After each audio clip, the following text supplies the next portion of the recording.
Isipin mo, wala akong trabaho. Di na ako, yung dati kong 500 na baon, wala na. Hindi na ako binibigyan ng nanay ko. Kapal naman ang mukha ko. Graduate na ako, so hindi na ako bibigyan ng nanay ko. Sabi nung kaklase ko, si Gringo, pagtsagaan mo lang, mag-submit ka ng 50 na resume sa company. Siguro naman, kahit isa ron, makakadali ka, di ba? Sabi ko nga sa inyo, hindi ako ang pinakamatalino sa klase ko, hindi ako ang pinakamagaling. Pero dinadaan ko lang sa diskarte. Ngayon, nung nasa corporate ako, hindi rin ako ang pinakamagaling. Hindi rin ako ang pinakamatalino.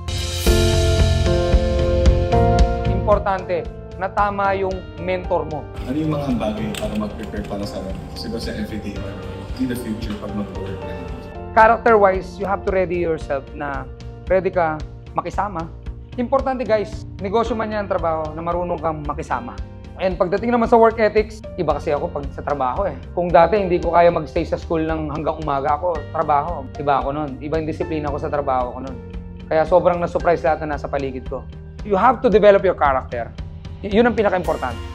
You have to be professional sa trabaho. Gusto mo man yan o hindi. Ngayon kung hindi mo gusto, umalis ka.